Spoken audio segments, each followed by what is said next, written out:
All right, well, I'm going to welcome everybody. My name is Connor Crimmins. I am a council member here with the town of Kensington.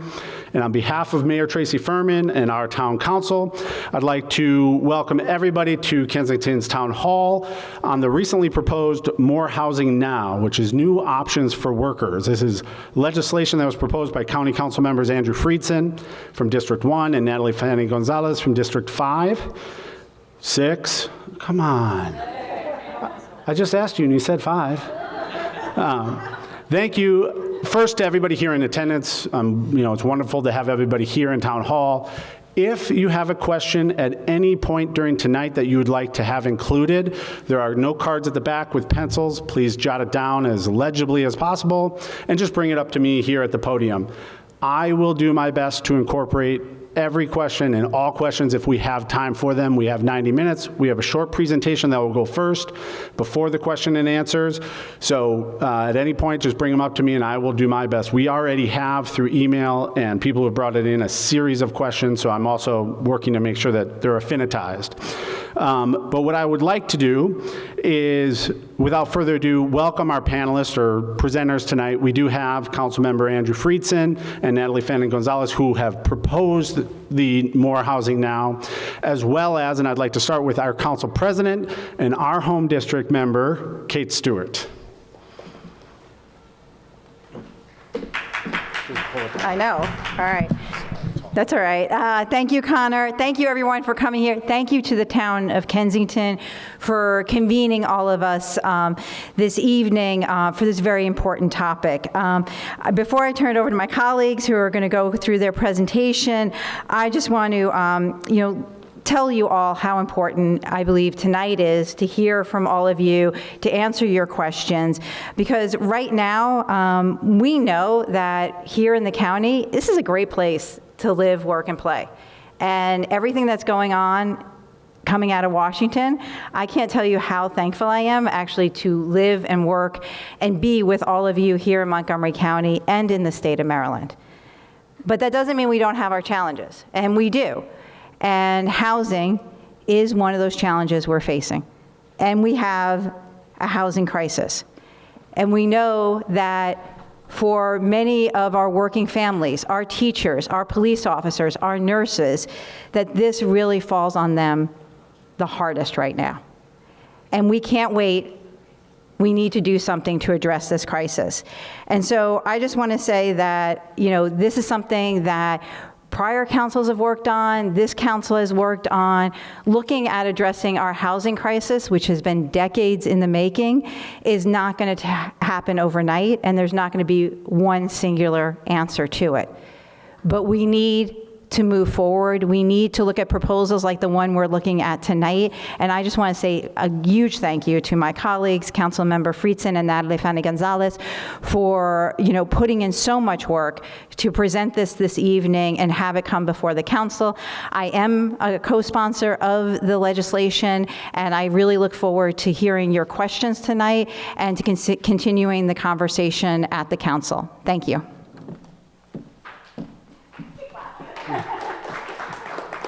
Without further ado, Councilmembers Friedson and Fani-González are going to walk us through a quick presentation.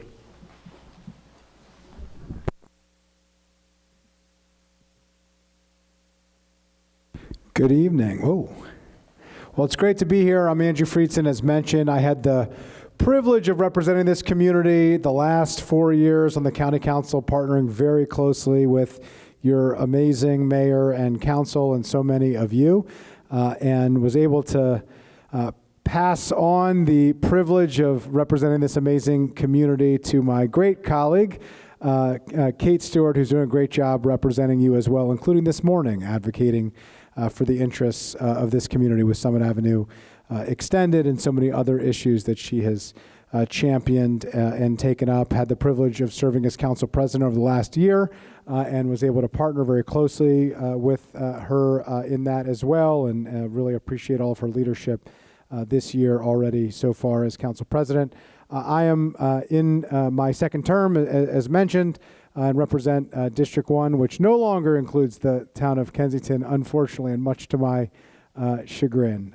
But just want to thank you all for having us here. We face real challenges in housing. I think if you ask most families, they recognize that acutely, whether it's your ability to afford your home or to afford to rent or buy in our community, whether it's your children or your grandchildren and their ability to be able to afford anything close to what you are able to provide for them. It is a real challenge that we're facing. It's why we have proposed this package and look forward to having the opportunity to talk through it with you. And we'll go into more details about that in a second. So now let me turn it over to Councilmember Fani-González. She's going to introduce herself, and then she can just roll right into the presentation. Perfect. Thank you so much. Good evening. Again, my name is Natali Fani-González. Thank you so much for having us today. My district actually includes parts of Kensington, not the town of Kensington, but like a block away. So Kensington is in my heart. And I did vote for the Summit Avenue, and I will do it again once it comes to the full council. Just answer that question later. No, it's like, to me, it's common sense. It's common sense. It's economic development anyway, and more housing. Okay, so my district is District 6, anything between Forest Glen and Aspen Hill, including parts of Kensington. I live in Wheaton. This is my first term on the county council. Before being on the county council, I was on the planning board, part of the Maryland National Capital Park and Planning Commission. I was the vice chair of the planning board. I was there for 7 years. And then when I arrived to the county council, I became the chair of the Economic Development Committee, and I am a member of the Planning, Housing, and Parks Committee, which is the committee that oversees the ZTAs on the corridor that we're gonna see in a minute. And I am a member with Chair Friedson, who's the chair of that committee. Why are we working on this? I think it's important for everybody to understand that this is about data. This is about facts. This is not about a talking point that I just want to talk about housing and romanticize the issue. It's about understanding what's happening right now. In this very moment in Montgomery County, the average detached sale price now exceeds $1 million. Okay, so for young families especially, and including those who have young children, I have children, I have 2 kids. I was paying almost $3,000 a month for early childhood education for my kids. They're a year and a half apart. That's a lot of money. You add to that your mortgage or your rent, it's almost impossible to live in Montgomery County for a young family. We are facing a housing crisis, and keeping the status quo is not an answer, okay? So, next slide. So this, again, this is data. Important to understand that these are the numbers of people, the number of people who are leaving, and I don't have my glasses, but I see Montgomery County is the second one right there, the orange one. People leaving the county because they cannot afford to live here, okay? This housing, so as you all know, we had an attainable housing effort that the county council asked the planning board to put together. They basically created a package with different ideas. Okay, the planning board with back then Council President Andrew Friedson went around the county asking people for their opinion, and we heard loud and clear people's opinions, and we decided he and I, to tackle this issue by thinking clearly what people have challenges with those ideas, and putting something together that really made sense to move us forward as a society, understanding that we do live in a housing crisis and that we do need more supply. Okay, so I don't want to get ahead, but I know for this particular meeting, we're going to focus on the corridor ZTA, which is the duplexes, the triplexes that you're going to see, and you're going to be looking at the places where we have strategically identified to place them. But at the same time, I just want to mention very quickly that as part of the package, we have a proposal to move from vacant offices to housing. So right now, the proposal is for those buildings that are 50% vacant, have a zoning text amendment to have the regulatory proceedings for this, to have them faster so they can move from office to housing. This is nothing new. It's happening already in places like DC and Virginia. As chair of the Economic Development Committee, I spent a whole year focusing on the office market and see what we can do as a community to ensure that all those buildings that are empty in the county or half empty in the county, they need to be occupied. Because when you have empty buildings, what happens? Crime comes in. People start like walking around them. It's not safe and it's not good for the economy. So you're gonna see that as part of the packet, including a tax abatement for those particular buildings. Right now in Montgomery County, we'll have about 110 buildings countywide that qualify for this, so you have an idea. This slide is yours. I can go for it, but I'm just gonna be, yeah. Okay, so how do we get here? You heard from Councilmember Fani-González about the step back that we took, but how do we get here? And just want to highlight December 8th of 2020, there was a zoning text amendment that was introduced. It actually wasn't introduced by either of us. It was introduced by our third colleague on what was then the Planning, Housing, and Economic Development Committee. That was a zoning text amendment that dealt with what was then being referred to as missing middle housing. That was introduced at the County Council. Ultimately, there was another less formal approach that was looking at the corridors by the then chair of the committee, Hans Riemer. So Councilmember Jawando had a zoning text amendment that he had proposed. Councilmember Riemer had a different approach that hadn't been formally introduced as a zoning text amendment. The decision was made that we were putting the cart before the horse in terms of Thrive 2050. The general plan hadn't even come to the council yet. At that point, it wouldn't come to us for several more weeks. And so ultimately, a letter was sent from the council president and the chair of the committee at the time to ask the planning board to take up these recommendations or these approaches and come back with a series of recommendations to the council. A few short government analysis months later, which turned into basically 3.5 years, ultimately the council received those recommendations on June 14th. On June 14th, we received them. As chair of the committee, I decided to hold 3 different work sessions to be briefed on the 3 major aspects, small scale, large scale, and medium scale, that the planning board was recommending. It wasn't in a formal legislative package, as hopefully you know, but it was put forward as a series of significant recommendations that were very wide-ranging. Ultimately, then, given the magnitude of the changes that we were talking about, I had recommended and asked that the planning staff and the council staff work together to do a series of listening sessions throughout the county, where we got quite a lot of feedback. We held those in each of the county regional service areas, the 5 regional service areas of the county, and then also had an online option as well. We opened up a portal to receive feedback, did that throughout the fall.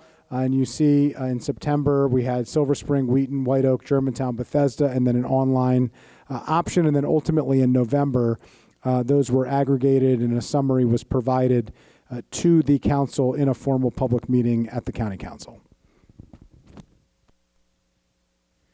So from that feedback, from the input that we received from housing experts, as well as community members and a variety of stakeholders, including where the clear consensus was of what was actually going to move the needle, where we were actually going to see projects occur that would actually address the main issue, which was how do we deal with those who can't access the housing market currently. Not necessarily the subsidized housing that we have done a lot on. I've led nearly all of those efforts over the last 7 years at the county council. Not necessarily market rate existing housing that, as you heard, a detached single family home right now is over $1 million in Montgomery County. That's countywide. Over $1 million, you would need a $340,000 income in order to afford that, which is nearly triple the average income in Montgomery County. How do we focus and how do we address that missing part of the donut hole? Not necessarily missing middle exclusively, which is really focused on housing types, the structures themselves between an apartment or a condo and a single family home, but the people who are actually being priced out of the market? And how do we address some of the concerns and issues that have come up, some of which hadn't been addressed to the extent that we would need, and we didn't have answers to some of those concerns and questions. And so we wanted to have a more targeted approach that actually made the most significant impact on the problem, but address some of the impacts of concern that we heard from community members from the various feedback that we received. So there's 5 parts of this effort to increase housing supply, to address housing, particularly for the workforce, and to create pathways to home ownership. We have the Workforce Housing ZTA that allows for more residential building types along the major corridors. In order to qualify as a major corridor, it has to be more than 100 feet in master planned width. So these are large corridors and more than 3 or more existing travel lanes. So greater than 100 feet, 3 or more travel lanes. Those reflect corridors that are countywide. There's not a single legislative district that doesn't have corridors within it. It doesn't include, if you look at the map, and we'll get to this in a second, the agricultural reserve doesn't have corridors, and the municipal limits of Rockville and Gaithersburg in particular, since they have their own land use authority, are not included. So you won't see corridors in the center, so to speak, because that's largely Rockville and Gaithersburg, and you won't see on the outer edges, but the rest of the county you'll see corridors county-wide. And the key difference here is that it is limited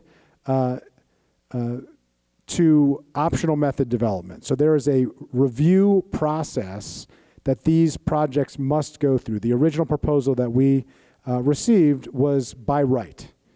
And by right means it's the same process as a single family home that gets torn down in your neighborhood. There's about 200 of those a year, and the thought process originally was rather than have a house torn down and replaced with a much larger house, but both to serve one family, the planning department and planning board was recommending that more options be available by right.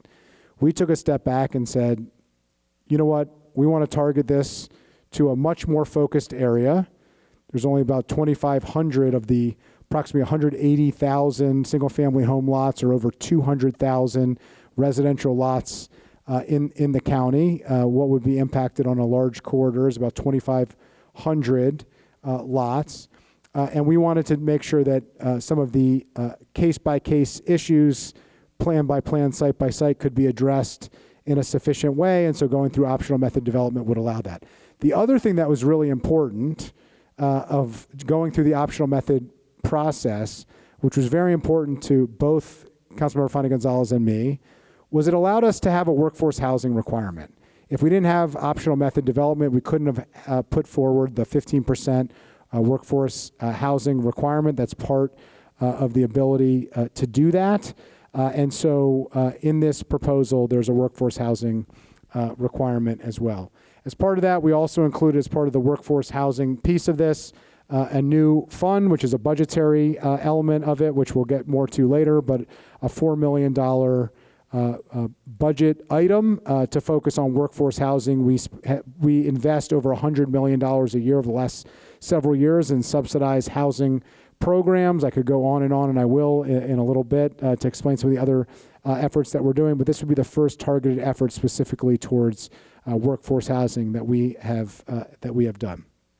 You heard from Councilmember Fani-González the office vacancy piece. We heard from a lot of people throughout this process, and it was an issue that we had been working on for some time. Her and her committee, as chair of the Economic Development Committee, focused on the incentive side of conversions. Me, as the chair of the land use committee, the Planning, Housing, and Parks Committee that she also serves on more of the zoning challenge side of office conversion, but only about 7% of existing offices actually convert to residential. They're very expensive, they're very difficult, they're very time consuming, and sometimes they're not even allowed based on the existing challenges within the zoning code. And so we put forward a package. The incentive package is modeled off of DC. Ours is actually more modest than DC. Some have asked why such a large and significant incentive.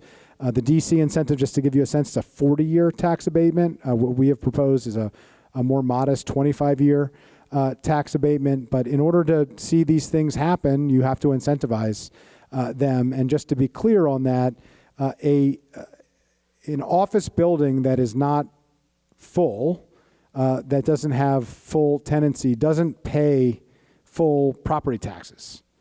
Their property tax rates are based on their income. So it's different than our residential property, my home and your home, where we pay based on what other homes around us sell for.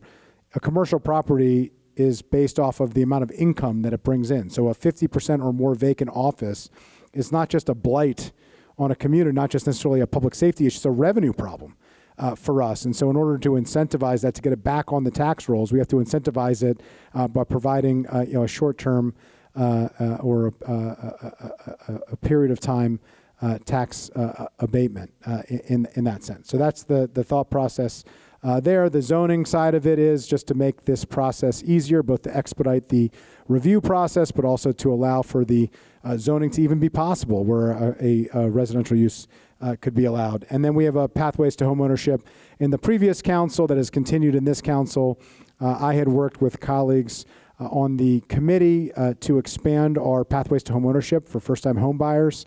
It's an oversubscribed program. We had previously doubled it from $2 million to $4 million, and we're proposing doubling it again from $4 million to $8 million to try to meet the need, because we know that whether it's a good system or a bad system, it's the system we've got where the primary way in which people build wealth in our community, in our county, and throughout our country is through their home. And so if we're not providing opportunities for more people to have access to home ownership, we are denying them the ability to build generational wealth. So we've tried to address that in this way. So those are the elements of this. The legislative pieces of this were introduced on February 4th through 2 zoning text amendments, a bill for the payment in lieu of taxes, and then an SRA. The SRA is really just a technical legislative piece. That is something that always accompanies a zoning text amendment if it would be required through a process of subdivision. So it's a very technical aspect, land use is a technical thing, but the SRA is really no different than the ZTA, the zoning text amendment. It's just the zoning process through the subdivision process, should that be needed or necessary, and that's related to the commercial zoning element of this plan. So why are we taking this approach? As I mentioned, we took a step back after hearing from the planning board of their recommendations and the rationale behind their recommendations, hearing from community members, an unprecedented level of public outreach. We have never done that type of outreach prior to any legislative proposal even being before us, and really took a step back, and rather than focus on the what and and the how, which is really what was focused on, what are we going to do and how are we going to do it, we took a step back to really think about the who. Who are the people we're trying to focus on here? Workers and those who don't have access to the housing market, who are not necessarily in the lower income level that would qualify for subsidized housing that we had really focused on, and those who are nowhere close to being able to afford what is the current state of market rate housing. How do we focus on them? How do we make sure that they are centered in this conversation, and then really focus on the why? What is the problem we're really trying to address, and how do we make the most meaningful progress that we can? So we ultimately move forward with this very comprehensive plan. It's the most significant workforce housing package in the history of the county. It's nothing to sniff at, but it's a much more targeted and focused approach than what was originally put forward by the planning board, which was much more broad by its nature and would have allowed for many more things on many more places under less of a process. Now, there's benefits to that, but there's also drawbacks. So we emphasize workforce housing needs. We focus on increasing the housing supply in order to address the housing challenges that we have. We focus on this question of transforming office into housing. We heard this all the time in our public feedback. Why not focus on White Flint Mall? Why not focus on Lake Forest Mall, even though that's in the city of Gaithersburg? Why not focus on this vacant lot or that vacant lot? Why are you focusing here and not there? And our answer was we are, and that is formally included in this package as a result. And then how do we take the next step? This isn't just about providing options for folks to be able to rent property, but how do we really help to increase generational wealth opportunities? That's why increasing the pathways to homeownership was so important. Very quickly, I just want to add that when we kicked off this package, Councilmember Andrew Friedson and I hosted a press conference, okay? And at that press conference, where we have Council President Kate Stewart and other colleagues who are also co-sponsoring this, we had CASA, the Latino and Immigrant Nonprofit. They're endorsing this. We had Habitat for Humanity. We have nurses. We had a teacher. We had firefighters. Every single person who came in support of this entire package mentioned the need of creating more housing for people to afford to live. So when we talk about workforce housing, who are we talking about? We're talking about the police officers who's making $70,000 and the teacher who's making $60,000 who cannot afford to live in Montgomery County unless we do something about it. The other beautiful thing that we're doing with this package that I'm very proud of is that we're focused on places that are very close to transit. You want to call yourself an environmentalist? Then you need to understand that it's important to ensure that Montgomery County has more density, more homes near public transportation. That's why we're focusing on places like Georgia Avenue, University Boulevard, Connecticut. Places, as Councilmember Friedson mentioned, have at least 100 feet wide as a road and has 3 lanes. So Pliers Mill, which is nearby, and I'm gonna say it because I heard some people in back, does not qualify. Why? Pliers Mill only has 2 roads, right, 2 lanes. So it does not qualify. So those neighborhood connectors, like those small streets like Arcola, Pliers, they do not qualify. And I just wanted to say that. That's it. You can continue. All right. Thank you. All right. So what parcels are included? I can read it, so I'm going to go ahead. All right. So what parcels are included? You can see this is the map of Kensington. I've done this presentation before. We've included the county-wide map in the local meetings that we've had in local communities. We've tried to localize it to the extent that we can. So hopefully you can see it. The purple line is the boundaries of Kensington. The blue are the applicable parcels. So you can see it's a limited number of parcels, particularly limited within the town's limits, and then a number along Connecticut Avenue and University Boulevard, on the periphery of the municipality, as you can see here.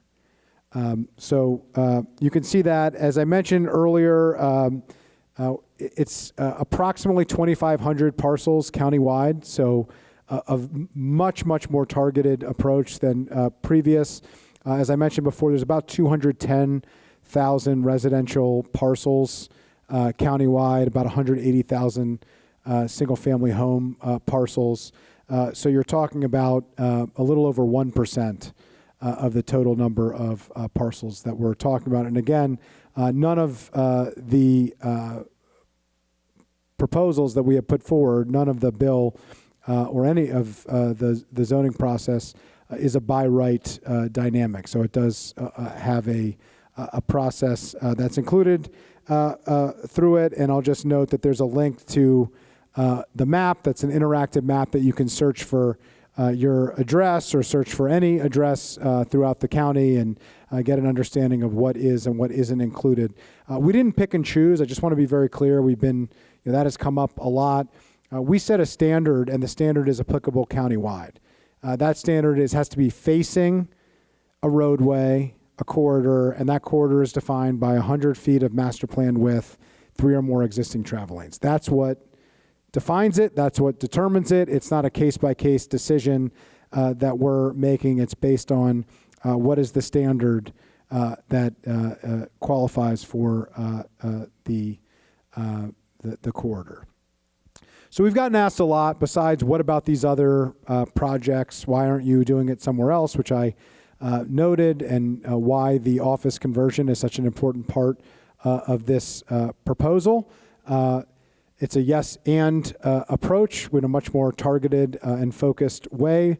But I also think it's important to note all the other things that we actually are doing. We have started to take a deep dive into our MPDU, Moderately Priced Dwelling Unit program, which is a really great program. It's nationally renowned. It's been modeled in jurisdictions all over the country. It's one of the things that put Montgomery County on the map when it came to housing policy several decades ago, and it's required refinements over time, and we're in the process of doing a deep dive into that refinement. We have a $100 million housing production fund, something that I am very, very proud of having championed, that's being replicated all over the country. It was featured in the Boston Globe. I went and was a Zoom guest of the Boston City Council, because the city of Boston is trying to do what we did here in Montgomery County. It was featured in the New York Times, specifically focused on our $100 million housing production fund, of how state and local governments should be tackling the housing crisis, and how housing does not look the same. Public housing does not look the same as what people think of it, and how we're leading by example. I see Alan Goldstein, who's in the audience with AHC. We have a historic project that we're doing on Bushy Drive on Randolph Road with Habitat for Humanity and AHC, leveraging our partnerships with our nonprofit partners to build affordable and home ownership opportunities there, leveraging county properties. That's also part of an effort that we have leaned into in a separate project with our nonprofit pilot program, where we have tried to streamline the process to get payments in lieu of taxes for our nonprofit partners to make it easier for them to build affordable housing. We've green taped the process to make it easier to build affordable housing. A zoning text amendment that I worked on specifically with Councilmember Lori-Ann Sales. Now Council President Kate Stewart and I had a faith-based ZTA facilitating affordable, inclusive, transformational housing, which made it easier to co-locate affordable housing on places of worship-owned land for these mission-based organizations to be part of the solution, and made it easier to co-locate housing on county-owned land. We've accelerated and moved forward with more housing on our metro properties, and we've already seen and borne some of the fruit on that. We have made historic investments in our affordable housing stock, and we're continuing to do that. So I could go on and on and on. This is just a small sampling of some of the things that we have been doing, but the idea of why aren't you doing other things, I'm trying to explain to you that we are doing a lot to try to tackle the housing challenges that we face, and the goal here is to have more tools in our proverbial toolkit. Okay, so I'm going to continue since I am wearing my contacts. So what's the process? This goes through a formal legislative process. It's actually more stringent for a zoning text amendment than it is for standard legislation.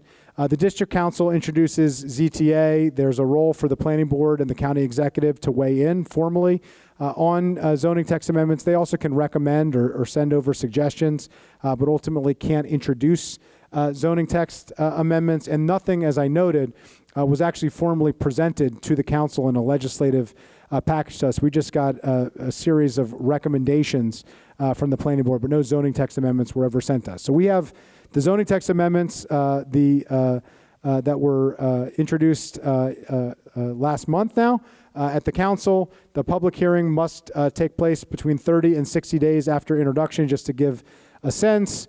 There's a 15-day standard for legislation, so it's a longer review process. We'll then go through a series of committee work sessions. It then goes to the full council, and then ultimately would be up for a vote. So there is a long, methodical process. It's an intentional process. Nothing is being rushed through. As noted previously, we have taken a thoughtful approach to try to address that. And then ultimately, should it get approval at the full council, once it goes through public hearing, once it goes through committee work sessions, once it goes through council work session, and ultimately up for a roll call vote, it would then take effect 20 days after approval. Add on what Councilmember Friedson is saying, something else that we're doing, having these meetings. You don't usually see council members going around the county explaining to people what land use is about and how this type of changes is affecting the community, but why we're doing it. I'm having, like last week, I just had a meeting just like this one at Wheaton High School. It was awesome, very diverse. Lots of kids too showed up to my meeting. That's because I had food, and they sticked around. I loved it. And just the fact that we're doing this, and I honestly have like 3 meetings a week just on this, countywide. Why? Because we want to make sure that we're responsible and we're educating the community and making sure that when people see this, they understand the why. Okay, so public hearing on March 11th. There's 2 meetings, an afternoon and an evening, that the council president has scheduled to provide opportunities. There are multiple ways to testify. You can come live to the council office building and submit your testimony that way. You can send written testimony. You can provide pre-recorded audio or video testimony that will be distributed to council members. You can register on the council's website at montgomerycountymd.gov/council/testify.html. I'm sure that will be distributed to you from the town, and certainly is in lots of newsletters from the council president as your district council member, Councilmember Fani-González, and myself. And with that, we are here to answer your questions. We're available after this meeting. If something isn't able to be answered or doesn't come up or you think of it on your way out, feel free to email my office or email Councilmember Fani-González or email your district council member and the council president, and we can triage it as needed and get you a response to the extent that you can. I did want to thank again Councilmember Crimmins for facilitating this, and to the mayor for inviting us, and the other council members for indulging us for this meeting and for your thoughtful engagement in this and so many other issues. So first I want to extend again, thank you. As Councilmember Fani-González said, these kind of meetings are very, very important to the public, that they get a chance to interface directly with their representatives. And we are deeply appreciative that 3 of them, including the council president, are here tonight. So we are going to start our question and answer. If you came in a little late, I will just remind you, there are note cards at the back. Write down your question, just walk it right up to me. I am grouping them together. There are several similar questions. We also, as a town, have received questions from other municipalities, other civic associations, people who have emailed in. So I have quite a pile of questions. It is my job to try and get through as many. In a perfect world, all of them. Please do not hold it against me. If I do not get to your question, I'm going to do my best. We have about 45 minutes to get through, and we're going to jump right into one of the questions that I've received the most is around the workforce portion of this. What is the definition of workforce? Who does it include? How are we vetting that? Is there an application process? How do we know that the units of housing being created through this are going to the intended populations? So there is a legal definition for workforce housing. It's already on the books. And it's basically, the best way for me to describe it is that if you have a family of 2 people, 2 workers, one of them, let's just say a teacher who's making $60,000 a year, and a police officer who's making $70,000, they will qualify. As long as they make less than $147,000, okay, together as a family. And the whole point is to have the Department of Housing and Community Affairs to oversee this. Yeah, I'll just add, it works the same way as the MPDU program does. That's why going through the optional method process is important here in that sense. There are some who would like it to be easier to move forward with some of these projects. That makes it more difficult, more expensive, and slower.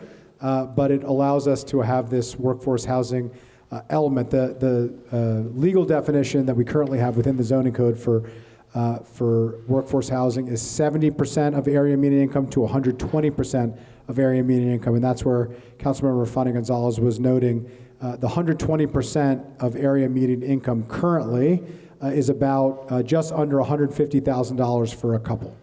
And that number changes based on family size, which changes based on the structures, the same way as the MPDU program does. But for a couple in Montgomery County currently, that number would be just under $150,000. So it is really the target audience that we are focused on, and we're not suggesting changing that. We're suggesting for the first time ever having a requirement that includes that in development that occurs. I would just add how important it is, especially targeting this particular population. Right now, Montgomery County, and Councilmember Friedson mentioned this particular project on Randolph Road and Bushy Drive. If you're driving on Randolph, you'll see it there. It was the old rec center, and you see a building being developed right there. Also the one in Forest Lane on Georgia Avenue by the Montgomery Housing Partnership, they just put a new sign yesterday. It says Residences of Forest Glen, beautiful.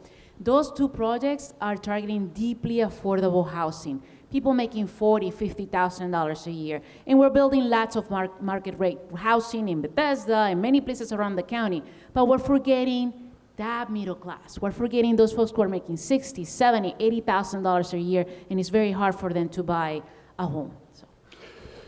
Just to dig a little deeper on that, so the initial purchaser of one of these units that is developed under workforce housing meets these qualifications. How are we ensuring that the next buyer from the first buyer continues to meet those qualifications? Yeah, so the MPDU program deals with this too. It's the same dynamic and the same standard. Originally, when the MPDU program was created, the first MPDU home buyer was restricted, but then got the full upside. And the thought process, and there was a public policy reason for that, was that you're allowing them to get the full benefits of generational wealth building like anybody else would have gotten. The challenge of that is it takes it out of the affordable market, and so you're letting one person essentially win the government subsidized lottery. Now, I've been the recipient of pushback on that change because some people who benefited from that say, this is the thing that changed my life. If I was capped on what the upside could be, it would not have been the type of generational wealth building that the rest of the community got, and so you're not necessarily solving the problem. But in order to keep it restricted and grow the number of units that impact the most number of people, that program was updated and is capped. So now, just like with the MPDU program, the upside that you can receive, you get some of the equity that comes from it, but you don't get the full market increase. It's capped on what it can be sold for. And as a result, you get equity that you're building, but not unlimited upside. And that way we can keep the units in perpetuity within the workforce housing program, just like with the MPDU program. I'll also note, we're not just talking about home ownership opportunities, although that's certainly part of it. Some of the workforce housing aspect of this is also, potentially for rentals, and that is, that works. They will be 99-year agreements for workforce housing restrictions, just like the MPDU program works. So there's a mechanism in place to address that. Perfect. Economics question. You all can flip a coin for who answers it. But you started tonight's presentation, Councilmember Fani-González, by mentioning that the average detached home price in the county is now in excess of $1 million. But if these are the same parcels that are going to need to be purchased to be converted into workforce housing and multi-unit housing, how do we get the economics to work that they become affordable? So one of the key issues that we're doing is, like, let's say you have a property on Georgia Avenue, right? Just because we're close by. And on that lot, you can fit 3 units, so a triplex. If you want to access the workforce housing fund that we talked about, then you are required to have at least one of those units to be workforce. So that's the incentive. Otherwise, it's just not going to happen. And the point is to incentivize the creation of more housing, not just mansions, right, for one family, is to create multiple homes in one lot so they can live, near jobs and near transit. So. Let me just add to the Economic Development Chair's point. One of the reasons why we came up with the proposal that we did was that we had our council staff run economic models on some of the proposals from the planning board of what was viable and where it was viable and how it would actually work and what the cost would be and whether or not the market would even bear it. And the reality is what we realized is in most parts of the county, most of the things that were being discussed were not able to be absorbed. weren't likely to happen, were almost impossible to happen. And so it allowed us to really refine and think through what we did. It also allowed us to really think through the corridor piece. The corridors are an opportunity because the economic models work a little bit better. They are, in many cases, properties that are on a corridor are cheaper. They're less desirable from a cost standpoint from the market because it's 100-foot width. There are a more limited number of people who would like to buy those. Some of those aren't even used for housing currently. We see a lot of special exceptions for businesses that are using what was a single-family home, along these areas as well. And so we ran the economic models to look at what would be viable and what wouldn't be viable to determine what we could actually see happen. We were trying to balance addressing the issues and the concerns and reflecting the reality of what was actually likely to happen, and ultimately that's one of the main reasons why we landed where we did. And just to add to that, we did the analysis of this part of the corridor ZTA.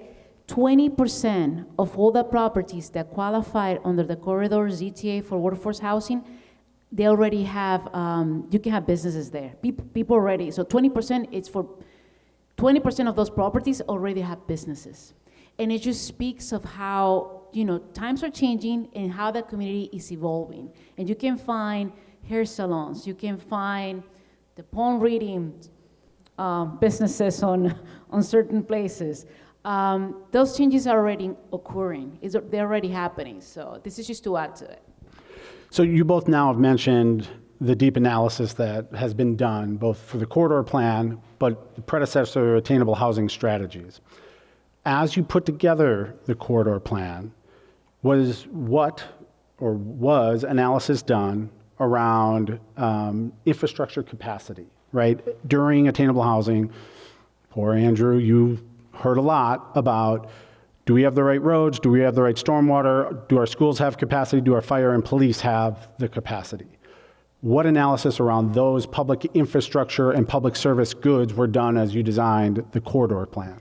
Well, I'll just say it's something that we took to heart a lot in developing this proposal. It's one of the main reasons why this is optional method and not by right, because that allows the case-by-case questions and concerns that have been raised to be addressed. There is a regulatory review process we're not creating that exists. The standard that this is going through is essentially the standard for a large apartment building. But we're not proposing large apartment buildings here, but the process with which these would go through is largely through that.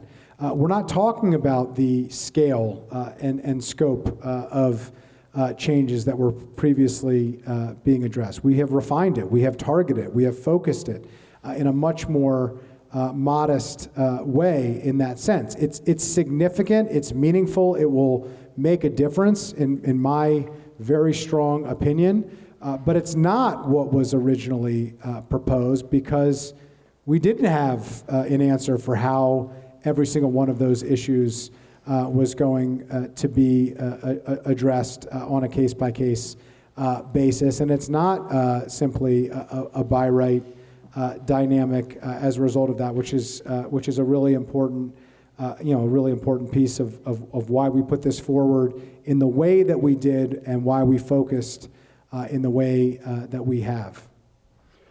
So the next couple of questions are really around the deep housing crisis that, it's from a national level, and you all have done quite a job at our local level. So, Andrew, you specifically mentioned that the empty buildings ZTA, to convert those buildings, there's currently 110 buildings countywide. If you take that ZTA with the corridor plan ZTA, how many units of housing do you think these two ZTAs combined could produce within Montgomery County?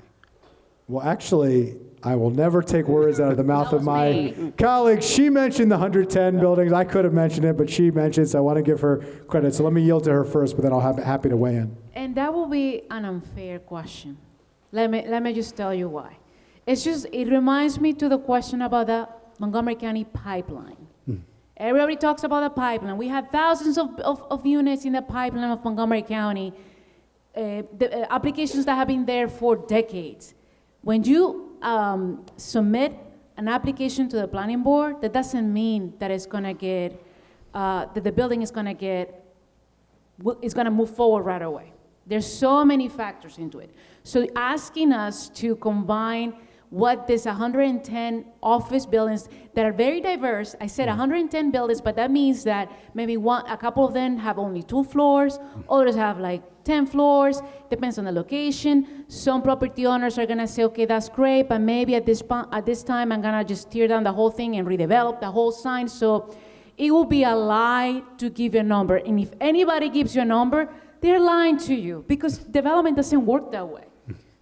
Yeah, I don't think it was an unfair, just in fairness, in respect to my dear colleague who I got her very district much wrong. That's a appreciate. fair counterpunch. I don't think it was an unfair question. I do understand the response, and I share it in the sense that it wouldn't be possible for us to determine exactly the number of units an individual proposal is going to bear. That's just not a realistic way in which we can address this. It's the same thing in saying, what is the likelihood, percentage-wise, of units turning over to be torn down into, a larger single-family home? We don't know. We know currently, based on the current market conditions, there's about 200 teardowns that happen a year throughout residential communities countywide.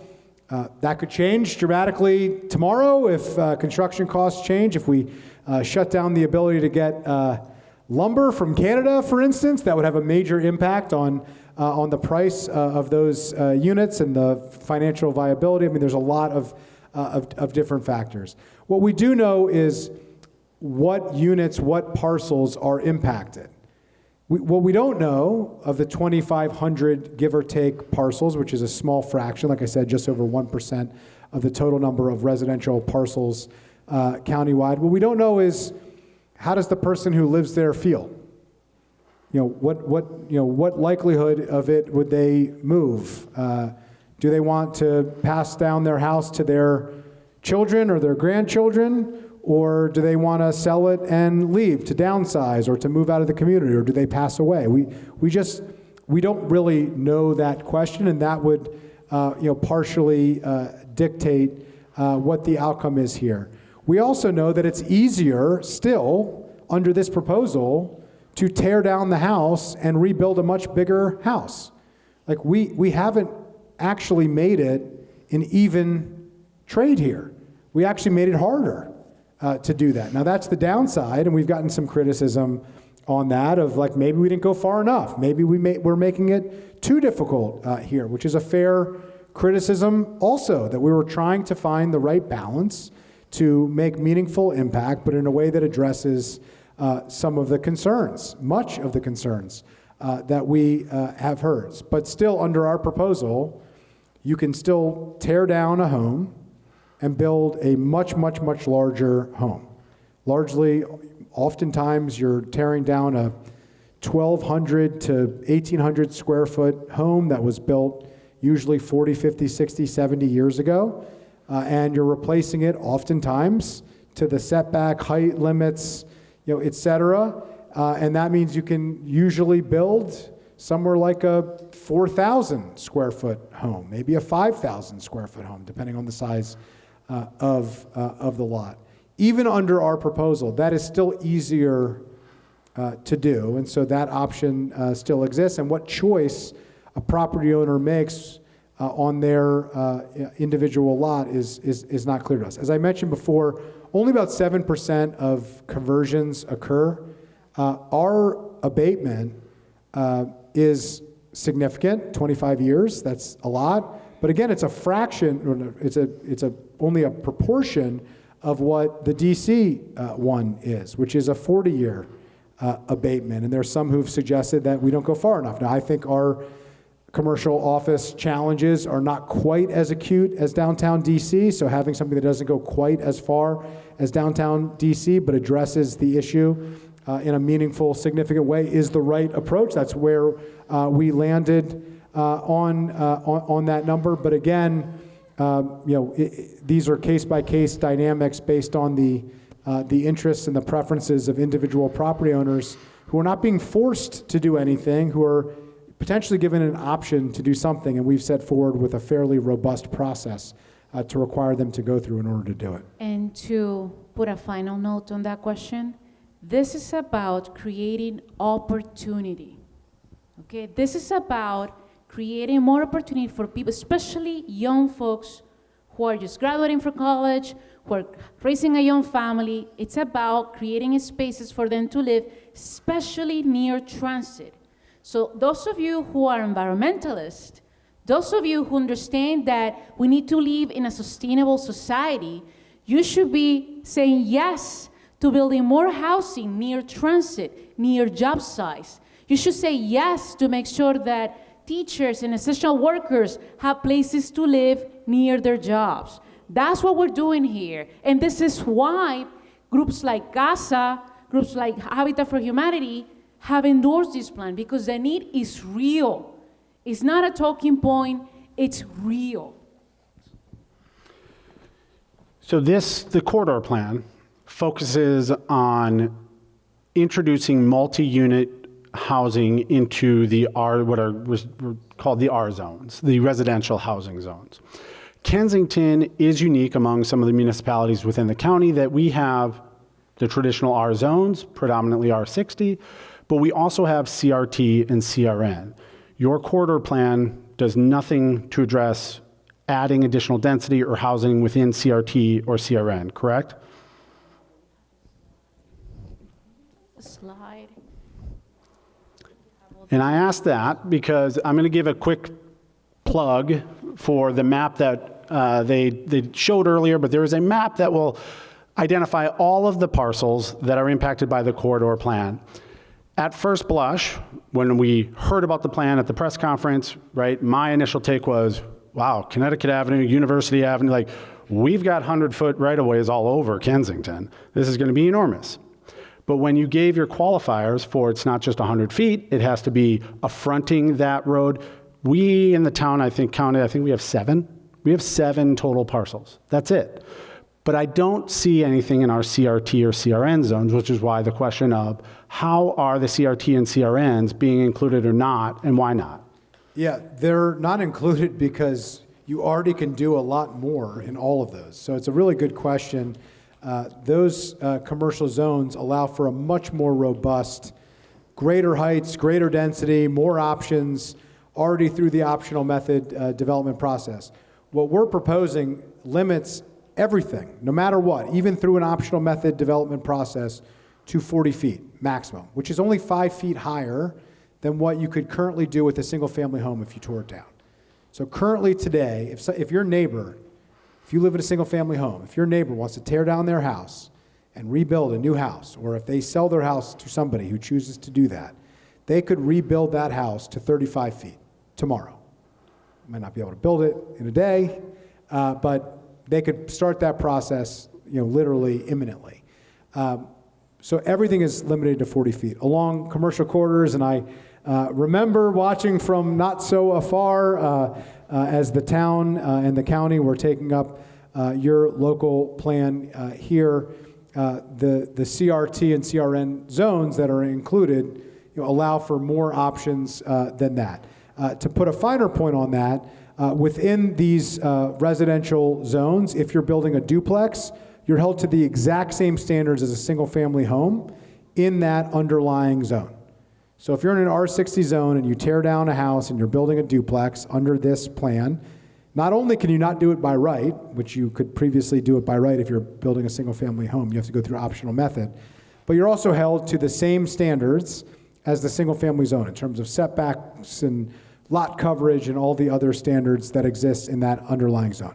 If you're able to build based on the lot, if you're able to build more than a duplex, the standards that you're held to, 40 feet maximum, and the setbacks and the lot coverage and all the other standards follow the lowest intensity, least dense townhome requirements countywide. So the lowest intensity version of that. So again, much less than what is currently allowed under CRN and CRT. So it's not to say that under CRT and CRN, nothing can happen. It's just under this proposal, what we're offering is a lot less than what they can already do in that, so there would be no reason to include them.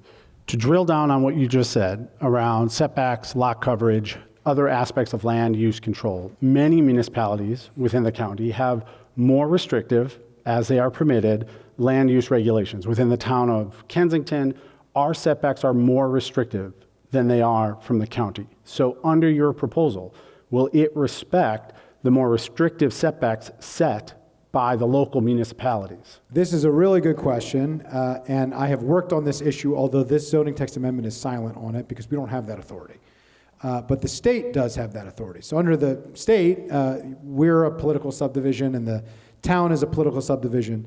As the person who previously represented overwhelmingly the largest number of municipalities, who currently still represents the largest number of municipalities, but now I get to share with Council President Stewart and actually with Councilmember Balcom, if you include Poolsville from my previous district that I had the privilege of representing. We've worked on that clarification. There was a belief and an understanding. The Attorney General had weighed in to say that this question of whether municipalities have that authority for single-family homes only, or whether they have that for all residential structures.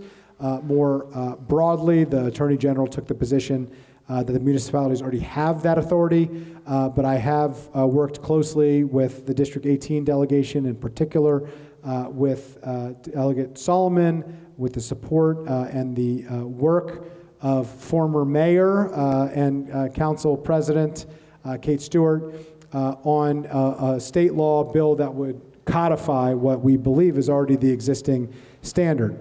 The caveat of that is the law says it can't prevent, you can't materially inhibit, essentially. You can't say, it doesn't allow a veto authority over the zoning standards, but it respects the existing authority that the municipalities have had that I think is beyond reasonable to retain with respect to single-family zones or single-family structures and other similar residential structures. So back when we were looking at attainable housing, there was the concept of a pattern book, because you talked about conforming to nearby other structures, the community, the standards. There was talk of development of a pattern book that would help to show how buildings, multi-unit buildings should be sited, where they should be located, how they should fit in. Is there a concept around a pattern book being worked on or going to be presented with the corridor plan? The planning department is working on that right now. And but I think they're going to have a session this Thursday. They have a planning board session and they're going to touch on this. And I look forward to seeing what they're proposing. But I think, like I said before, I think it's a great idea. People want to have an idea of how these units are going to look like. Yeah, and let me just clarify. So the planning department is working on providing visual representations of what would be possible. But that's different to a certain extent from what a pattern book originally was. There is no real need anymore for a pattern book. What a pattern book was originally intending to do was to address how the by right process was going to work and what it could result in, what a property owner could do within their rights, right? And what that would look like. It wouldn't be totally binding, but it would allow for basically a physical and picture representation of what the zoning code required, but by right. There was a lot of confusion on that. There was a question of how it would work. It has been done and has been implemented in other jurisdictions, but it is confusing, which I recognize. We have taken the issue of that off the table by not having a by right process. So now, yes, it's still important to be able to see what these different structures could look like and what it might mean for these, approximately 2,500, parcels and lots countywide. The handful of them in the town, but also the number of them that are just outside the town's limits, because there's quite a few more outside the town's limits where there isn't the CRN and CRT along the commercial corridor in the town of Kensington. And so there are going to be opportunities to see what this would look like, but it's not going to be the formal pattern book because it's not a by right process anymore, and so it's really not something that would be utilized in the same way as it was being proposed. So you have better. Before it was, you're going to be held to a pattern book that's not necessarily completely binding, but gives guidance both to the public and to the property owner. In this case, we have a binding regulatory review process, the optional method process, that's going to dictate the outcomes of what can and can't be allowed, what will and won't be required, the public benefits that would be received, the workforce housing requirement that we have put forward. So at the beginning, you all did a good job visually and through words to explain the qualifications for the corridor, right? 100 feet of right-of-way, a 3-lane road. I want to qualify a few things. When you say a 3-lane road, is that 3 lanes each direction or just a total of 3 lanes along the roadway? I will give an example. Connecticut Avenue is 3 lanes in both directions right outside this window. That's 6 travel lanes total. Are we talking 3 travel lanes? 3 total travel lanes. Perfect. That just as a clarifier. So the question then is, that is what the standard is right now today for what you've proposed in More Housing Now. Is there a process? Can these corridors or the standard be amended or changed in a future date? Is there a process for that? I will give a 2-part question. And if a property owner's parcel has been deemed within that corridor and they don't want it, is there any appeal process? Okay, so as the chair of the Land Use Committee, I'll say, there's 2 aspects to your question. So the one aspect of the question is legislatively, is there a way to amend the standard? We have only proposed legislation. It has to go through a formal legislative process. The answer to that question is yes. We're going to go through public hearings, then we're going to go through committee work sessions, then we're going to go through council work sessions, and there will be sufficient opportunity, like there would be in any zoning text change amendment process, that we could take that up. We're literally amending the zoning code, and there's opportunities to amend what we're proposing to amend before we ultimately come to a consensus on what will ultimately pass the council. We got to get the requisite number of votes, and we have to get it passed, and there's a whole process to go through that. So the first part of your question, is there an opportunity to amend, to refine, to address any concerns that come up, to deal with anything we hear tonight or anything that we hear moving forward? The answer to that question is yes. The second part of it, is there an opportunity for an individual property owner, on either side, because it's a double-edged sword. Can you opt in or can you opt out? The answer to that is not really. You're zoned for what you're zoned for. If you want to rezone, there is a formal process to that, but this zoning text amendment wouldn't change that. You have to go through a extremely expensive, rigorous process to rezone an individual property, and actually that part of it is not a broad-based council review process like a zoning text amendment or a master plan. That is through a completely separate legal process to rezone your individual property. But that exists today. That will exist regardless of what moves forward within this proposal. If you're trying to rezone your individual property, that's up to you. Now, I will say there are very few property owners that rezone their properties down. The only large-scale example of that I could think of was the creation of the agricultural reserve. We downzoned the entire agricultural part of the county by essentially 1/5. We told folks that they could build 1/5 of what they could build before. And in order to make that work, we actually created essentially a cap-and-trade program called Transfer Development Rights, and then ultimately later added on BLTs, building lot terminations, in order to provide them with a financial incentive so they could sell the rights away that they no longer had. So highly unusual, would be very rare for somebody to pay lawyers and go through the process of downzoning their property, and extremely expensive through a similar process for somebody to be able to upzone their property. And through that, there's significant amounts of public input and other opportunities to weigh in, and that process exists for any individual property to rezone in any way, and it's very difficult to do. It's a very challenging process. And just to add to that, especially when people see that maybe they have a home in one of these areas that we are proposing, remember, we are giving a choice. Right now, anybody who owns a property, you can tear down your home and create a Mac mansion. We're giving you a choice that instead of just building a Mac mansion, you can create a duplex or a triplex based on your situation. And again, you are the property owner. The government is not telling you that you must do this. It's up to you.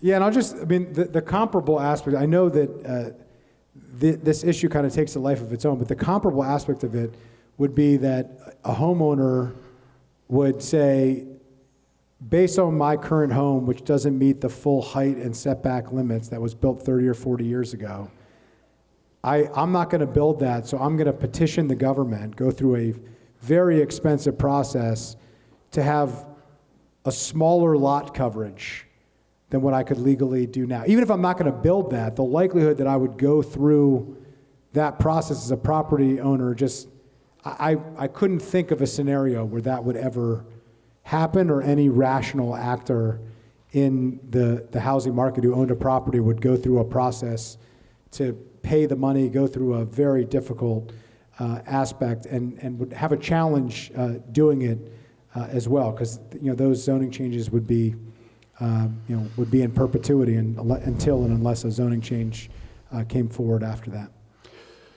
So I came in tonight to pin you down on a number of housing units, and you did a successful job of not giving me a number. But in reality, what I wanted to say is supply and demand. We have not only a housing crisis, but we have a workforce and affordable and attainable housing crisis. The demand for these units is going to far outpace the supply. How are we deciding who wins that lottery and who doesn't, right? Is there an application process? Is it just a market transaction but at a capped price for these units? If there are 15 workforce employees who all qualify, who all want it, but there's only one unit of housing, how is it determined who gets it? You're just making the case that we need more. You're making the case that we need to go into neighborhoods. But we don't have that yet. Saying. Easy. All right. Reining it back in for a second. The process will work the same way as the MPDU program. So the reality is, yes, are there fewer MPDUs? Currently, the MPDU program either caps at 60 or 70%, depending on the type of structure. So, it's always below 70%, but depending on the type of housing unit, it ranges in the 60s range. There are far more people in Montgomery County who are eligible, that they would not be rent burdened, that are in that 60 to 70% range or below, than the number of units that are available. Now, there's a process, there's an MPDU database, we have Department of Housing and Community Affairs that is formally involved in that. But I think it's important also to remember what these are. MPDUs, just like these workforce housing units, are essentially subsidized by the other units. So I just think this is an important thing for us to discuss. This is different than government subsidized units. So the reason why we proposed the workforce housing $4 million program as part of this is actually to address that aspect, that if we are just focused on the market alone, we need the market to be part of the housing solution. If we're not allowing the market to be part of the housing solution, we will never come close to meeting the needs. And it's astronomical of what that would look like if we focused on government intervention alone. The market on its own, though, is not going to create the units that we need without subsidies, without support, without requirements. And so that's why we put it in. And so the $4 million is an incentive for more units. And that's not just for those that are built on the corridors. That would be for workforce units countywide. Because the reality is, yes, the zoning text change is focused on the corridors to have a much more targeted approach, but the workforce housing needs are in all units in all places everywhere throughout the county, and so that's why we put that forward. So the idea is to be able to address both. The way that program would work would be the same way that we have agreements with housing providers throughout the county where they restrict rents. When you receive a public subsidy, it's easy because you agree to 30 years or 40 years or sometimes 99 years to restrict the units. It's basically a covenant on those properties.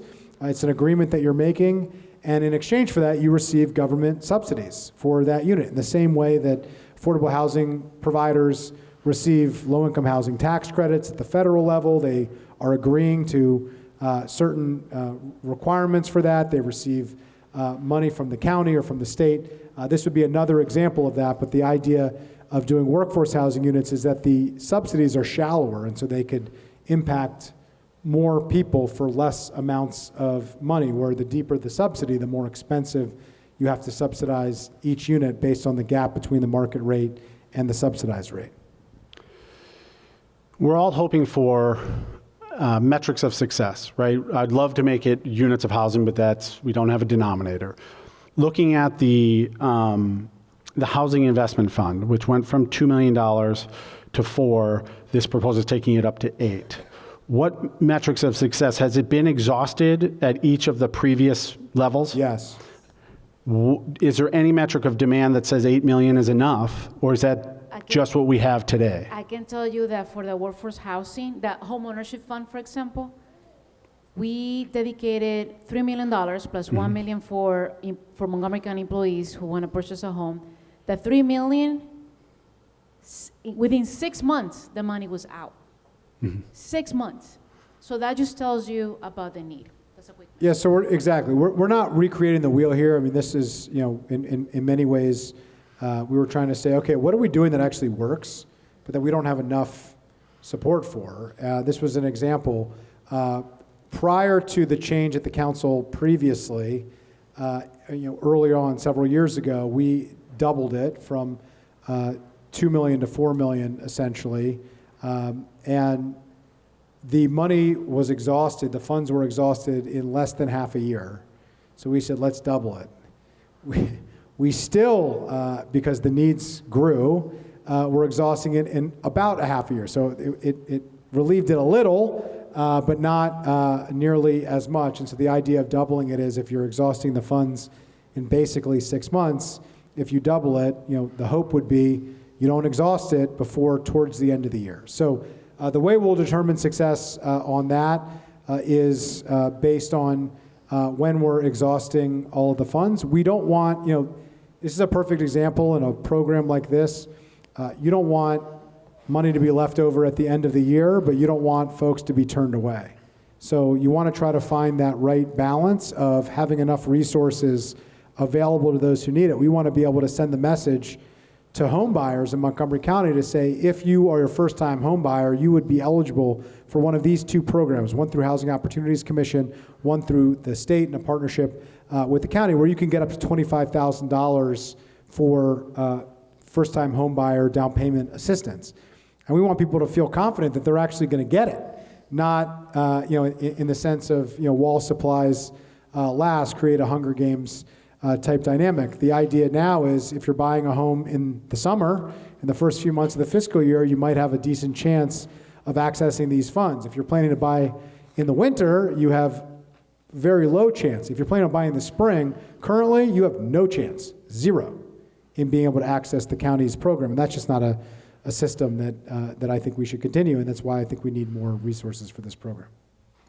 What other incentives is the county council, and maybe in conjunction with the planning department, looking at to try and incentivize additional multi-unit housing? And for instance, there's been articles written about potential new tear-down fee of possibly $20,000. Would this corridor plan, these projects, be exempted from that as a way to not burden, if somebody wanted to tear down a single unit and produce a triplex, would that fee be exempted from workforce housing as a way to help incentivize it further? You'd have to ask the sponsor of that proposal. I don't think, certainly not the Those of us with microphones, I don't want to speak for everybody, we're not part of that proposal. So I don't know what would be exempted or what would be included in that proposal. I think there's a question of where that is going to go and what level of support that proposal actually has on the council. I'll just note there were some slight disagreements on moving forward with a recordation tax increase. There was a recognition of doing something. Council President Stewart, moved forward ultimately with what got the full support or the majority support of the council. I had another approach that would have also increased recordation taxes, but at a more modest level, would have started instead of at 600,000 at $1 million. But we moved forward, and I respect the fact that the will of the body moved forward. It was a slight disagreement from where I was. The final proposal included support for rental assistance, county government, and schools. My proposal would have only focused on schools because it would have had less revenue, just quite honestly, on that. Her number at 600,000 is for all residential units. Is about the average. My unit at $1 million is the single-family home number. It's just a difference of approach. But regardless of how one felt about that, and it was a 7-4 vote at the council, and there was broad agreement of doing something and generating some additional resources. That approach essentially really taxed extremely significantly the most expensive homes. Whether you started at $1 million or whether you started at 600,000, the consistent tie through those two proposals was that those that would pay the most disproportionately were the most expensive homes, which are teardowns. Those are the single most expensive single-family units, single-family home units that we have. So just want to be clear, the council very recently took action to very significantly increase the taxes on teardowns through a substantial increase in the recordation tax and recordation tax premium. And so, I just think it's important to note that. And recordation taxes impact all properties, residential properties in that sense, and are not limited to one type of unit or another, but they disproportionately impact the most expensive units, and it is a little p progressive tax in terms of its structure, where the more expensive the home, the much more significant disproportionately that you pay. So it is 8:27, and I'm going to be respectful of our ending time in just 3 minutes. I am going to state now, I apologize that I did not get through all of the questions. I'm sure there are some people disappointed by that. So my next question is a reminder of what are the next opportunities to engage on this proposal, the questions that did not get answered tonight, who can they submit them to, how can they get them answered, when's the next time you are? I have my next town hall meeting on this is actually on Wednesday. I feel like I have 2 per week at this point. So Wednesday, it's virtual, and you can email Councilmember Friedson or myself, also the council president, with your questions, and we'll do our best to answer them. But especially coming to the town hall meetings is a great way, and we look forward to seeing your testimony during the public hearing on March 11th. Now with that, hold on, you're not off the hook. I do have one last question. Do you have I just wanted to add to this. Yeah, so, what's yours? I have an in-person meeting as well that you're welcome to come to at Rockville High School later this week on Thursday. I'm looking at Cindy at 7 or 7:30? 7 o'clock. 7 o'clock at Rockville High School. We try to make it centrally located. I'm in my district a lot and had been going to community meetings, been around at meetings like this, so we wanted to make it as centrally located as possible. So Wednesday, you have hers virtually. Thursday, you have mine in person. Also, we'll commit that if you, Connor, or the town, mayor, council members want to follow up, send to all 3 of us. We're happy to divide and conquer and get responses to those questions that you could then distribute to everybody here if you'd like. We're happy to answer those in writing if that would be helpful. More than willing to commit to that if you want to send to the 3 of us. And you're welcome to come to our either of the meetings and ask the question again if you want to watch us answer it in public in front of your neighbors. So to that, Council President, There are 2 public hearings scheduled for March 11th. Yes. One at 1:30 p.m. Yes. One at 7 p.m. They are both in person and virtual. Yes. The final question for you is this. It comes from a number of the municipalities. You have lived this life. Yes. We don't have regularly scheduled meetings between now and then.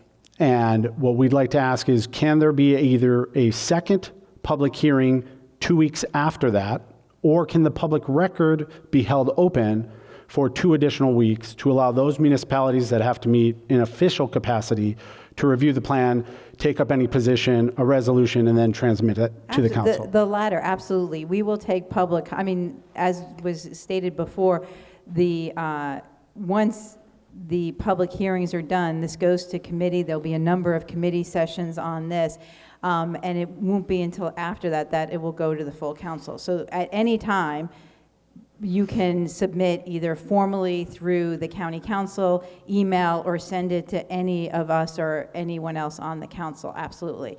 I will say, though, unfortunately, no, we're not scheduling another public hearing. The reason is because of the time constraints, as Councilmember Friedson put in. There are certain time constraints on zoning text amendments. We receive also the budget from the county executive on March 14th.